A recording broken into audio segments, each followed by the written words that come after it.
Welcome to DataGarden. DataGarden is an application for sketch-based visualization templates. Visualization is the process of creating images to represent data, be it personal or professional. DataGarden allows you to sketch an example of a data visualization, structure the sketch, and then input data to generate one or many final versions of the visualization. On the left is the canvas. The canvas lets you draw lines or colored strokes.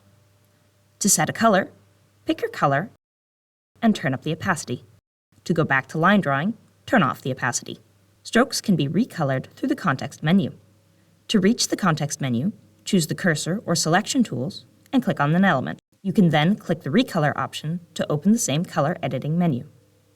You can recolor multiple strokes at once by selecting them.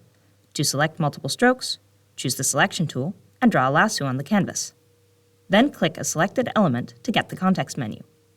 For an element to be selected by the lasso must cover the entire element. Alternatively, you can hold Shift and click on an element to add them to the selection, or Control-click to remove them.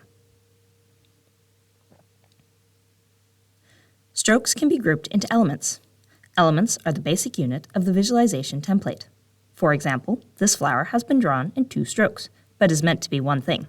To make the system understand this, click a stroke to open the context menu, select the Merge button, and click the other stroke. If you have multiple strokes selected, they will all be merged. For example, this flower is drawn in many strokes, so we can lasso all of them and merge them at once. When drawing, strokes are automatically merged by the system. If the system merges strokes incorrectly, you can split the strokes out into their own element by selecting them, clicking the Merge button, and clicking anywhere on the canvas.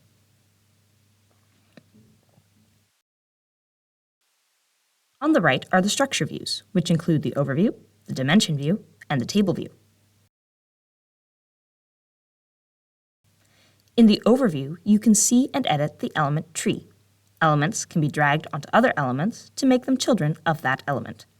Alternatively, you can click the element in the canvas, click the parenting button, and click the parent of the element. In the dimension view, you can add your data dimensions. Dimensions specify what data is being represented in the visualization.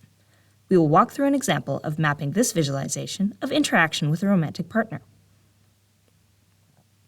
We first want to specify that roses are in-person interactions and leaves are text interactions. We click the Add Dimension button to add a new dimension. We then name the dimension interaction by clicking the name tag.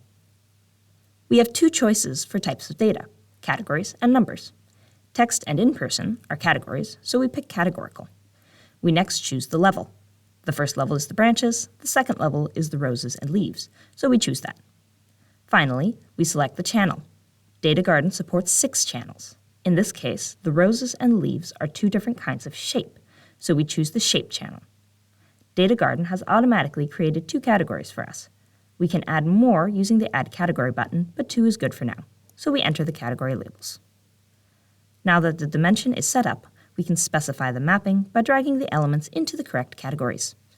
We can check that the mapping is correct by looking at the table and clicking on the data to ensure it is mapped to the right element.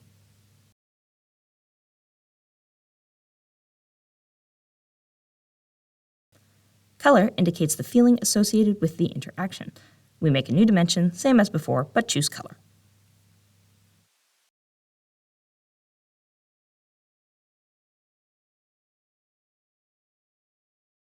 We now want to specify that each branch is a different day.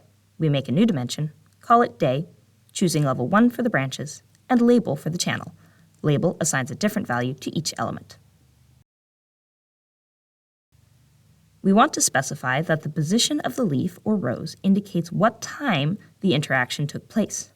For this kind of data, we choose a number dimension.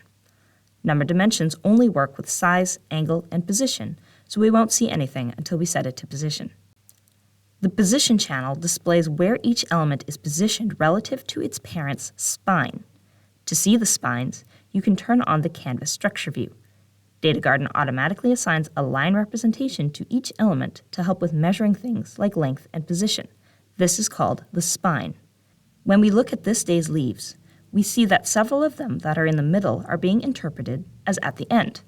If we check the branch, we can see that the spine is too short. We have two options to correct this. We can have DataGarden automatically redraw the spine using the Auto Spine button, or we can draw a new spine ourselves using the Spine Drawing tool. Now that the element position is interpreted correctly, we can enter the time values into the dimension range tags and check that the table has mapped everything correctly.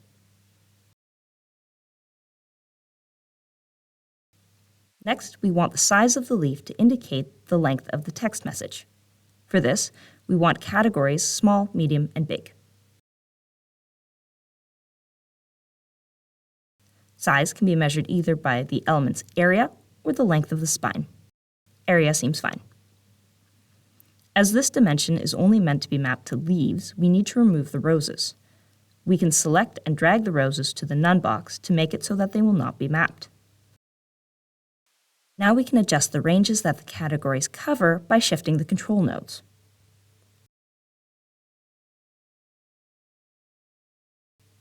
Finally, we want to specify that if a leaf is on the left of the branch, the text message was answered right away, and if it's on the right, it was answered later. For this, we want a categorical dimension and to map it to angle. DataGarden automatically assigns an angle to each element. Angles can also be seen in the structure view. Incorrect angles can be fixed using the Angle Drawing tool.